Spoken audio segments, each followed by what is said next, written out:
Vă salut și bine ne-am regăsit la încă un clip video. Astăzi ne apucăm de vopsit ouăle pentru Paște. Vă voi prezenta 4 metode de a vopsi ouăle pentru Paște. Sunt 4 metode simple pe care puteți să le folosiți pe toate sau vă alegeți din ele. Sunt cele mai interesante metode și care au dat rezultate la mine de-a lungul anilor. Haideți să ne apucăm de treabă. Prima dată spălăm ouăle cu apă călduță și detergent. Le spălăm foarte bine. O să ne ajute în primul rând să le curățăm și după aceea ele se degresează cumva și vopseaua se va lipi mult mai bine de aceste ouă.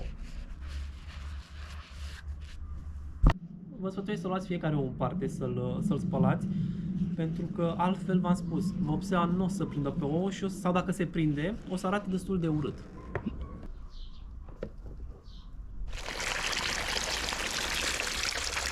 Iată ouăle de spălat. De curățat și de spălat, de fapt. Acum, eu o să le pun în apă. Nu puneți ouăle atunci când fierbe apa, pentru că se vor sparge foarte multe. Știu că mulți au diferite metode să pună ouăle în apă ca să nu se spargă, dar vă spun sigur că se vor crăpa din ele. Așa eu le pun când e apa un pic caldă și le fierb pe toate. Un pic de apă, nu am foarte multă, cât să fie un pic călduță. Și voi completa după aceea cu cât mai este nevoie.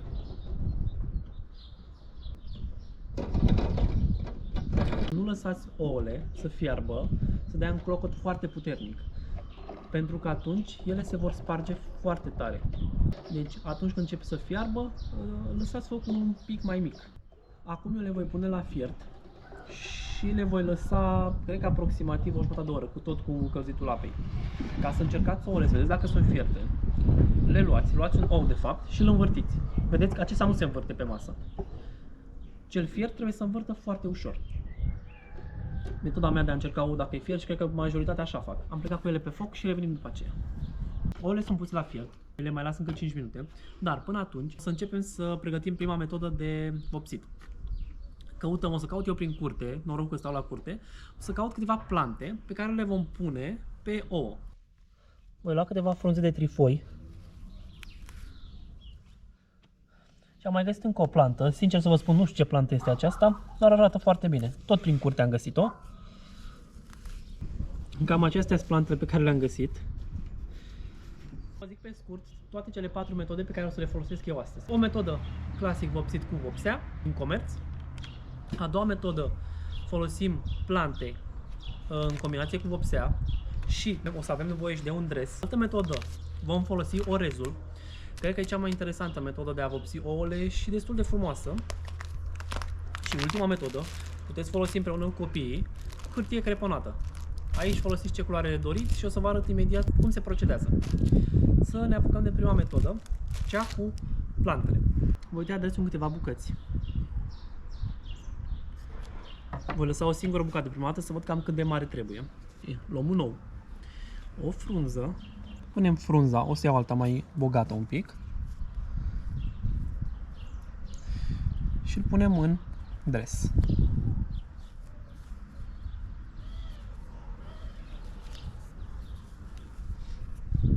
Pe dumneavoastră vă interesează să rămână aici dresul. Nu trebuie să acopere neapărat toată zona, pentru că dresul are rolul să țină frunza pentru a ne da modelul oului. L-am legat, am avut nevoie de un pic de ajutor. Tăiați ce în plus. Și va rămâne așa ceva. Lăsăm deoparte și ne apucăm și de restul. Încă un mic pont. Ouăle trebuie să fie umede pentru a se lipi frunza pe ele.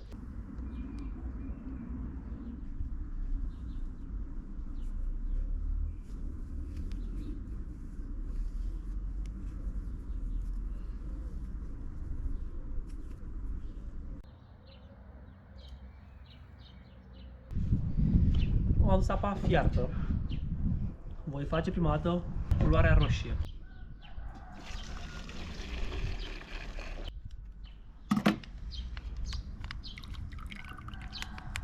Peste vopsea o să adaug 5 linguri de oțet. Și acum luăm fiecare ou și îl introducem încet în vopsea. După ce l-ați prins și l-ați legat foarte bine. Am pus 4 ouă. A doua metodă este metoda clasică, în care luăm oul pur și simplu și îl scufundăm în vopsea. O să fac două metode într-una aici, pentru că e același lucru practic.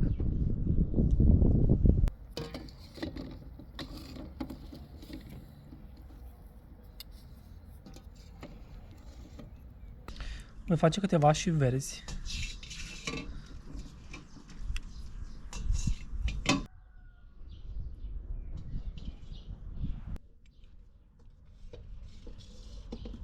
Am terminat de vopsit ouăle clasic, o spune, deci în roșu, albastru, verde și un violet.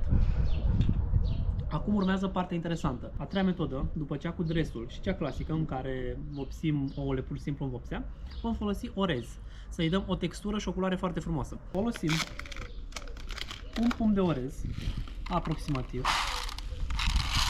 Într-o caserolă punem orezul și luăm culoare. Am aici o farfecă și punem culoare peste orez. Nu puneți toată culoarea, că trebuie să amestecăm și vedem dacă mai avem nevoie. Închidem caserola și îl agităm un pic. Deci agitați până se colorează tot orezul. Luăm oul și îl punem în orez. Am pus capacul, îl închidem și agităm iarăși orezul în jurul oului.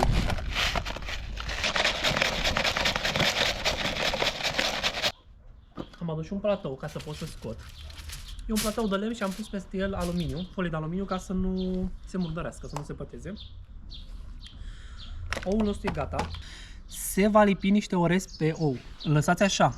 Momentan nu-l scoateți și îl mai lăsați până se usucă. După ce se usucă o să cadă foarte frumos orezul și o să rămână textura lui pe ou.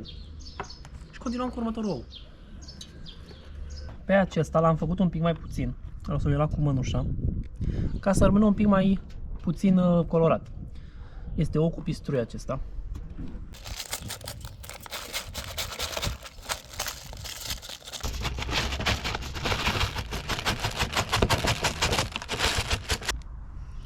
Uitați cât de frumos poate să iasă oul vopsit cu orez.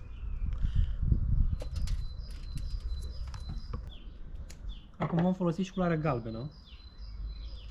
Sunt foarte curios să văd cum iese galbenul. Amestecăm culoarea cu orezul, luăm oul, îl punem în interior și acum, în funcție de cât de mult agitați dumneavoastră, o să vă iasă mai intens culoarea sau mai puțin intens.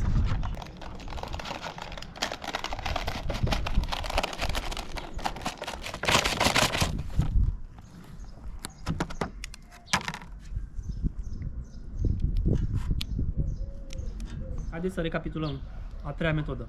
Orez, puneți în caserolă. Luați vopseaua. Punem vopsea pe orez.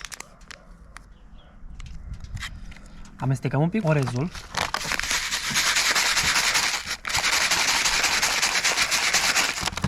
Și acum introducem oul. Și îl amestecăm, îl agităm de fapt, fără prea multă milă, pentru că el nu se sparge.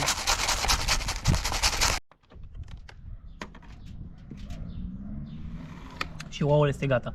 Orezul, după ce se usucă, se desface foarte ușor.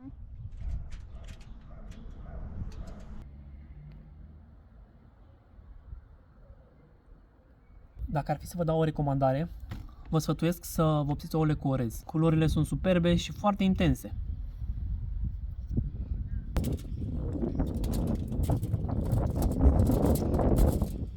A patra metodă este cu hârtie creponată. V-am zis, aici puteți să luați copiii să vă jucați cu ei. Am luat o bucată de hârtie creponată. Luăm oul, îl înfășurăm bine în hârtie. Vă sfătuiesc să aveți mai multe straturi de hârtie, adică 2-3 straturi, ca să se imprime culoarea cât mai bine. Și cu un pulverizator dați pe ele, sau dacă nu aveți, eu aleg metoda mai simplă pentru mine. Umezesc hârtia în oțet. Eu voi folosi o singură culoare, pentru că dacă băgați hârtia aici, o să coloreze și oțetul. Eu fac doar ouăle roșii cu hârtie creponată. Ele s-au umezit, o să vă murdăriți un pic pe mâini, dar nu-i problemă că se ia. Și le lăsați așa, timp de 10 minute, 20 de minute aproximativ, ca să se poate colora oul. Mai fac încă o dată. Iau oul, îl înfășurăm, dar neapărat să fie mai multe straturi. Și acum îl băgăm în oțet. V-am zis, dacă vreți să faceți mai multe culori, luați și pulverizați cu ceva. Eu o să-l bag în oțet. Cam așa trebuie să arate. Presați ușor pe el și îl lăsați. Vom scoate și ouăle.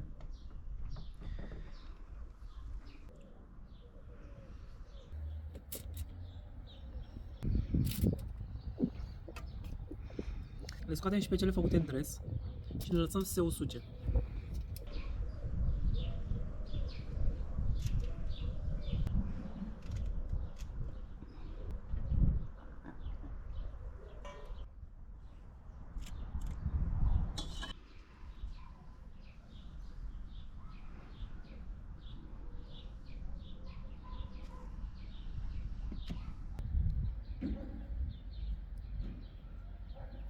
Cât de simplu și cât de frumos ies aceste ouă.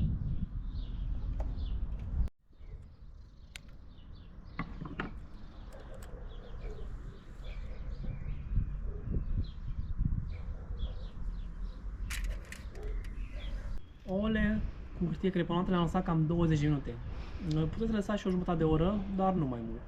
Și le voi desface să vă arăt exact cum au ieșit. După ouăle cu orez, cred că acestea sunt preferatele mele, pe locul 2. Au prins o culoare foarte frumoasă.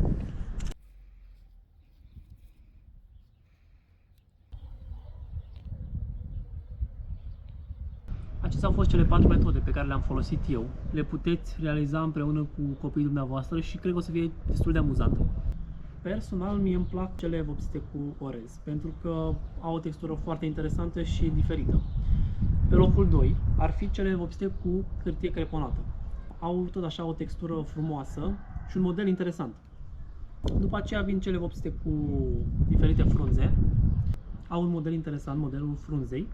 Și restul sunt cele vopsite clasic pe care toată lumea le face acasă. Vă aștept în comentarii să-mi spuneți și mie ce variante sau ce metode de a vopsi ouăle mai aveți. Eu pe acestea le-am folosit anul acesta.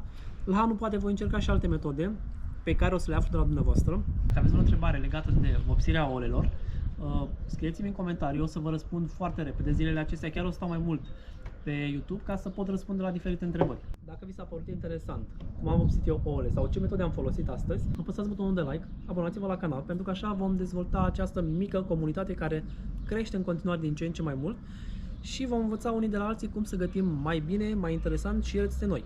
Până data viitoare, eu vă urez Paște fericit, sărbători fericite, o săptămână liniștită și ne vedem la următorul clip. La revedere!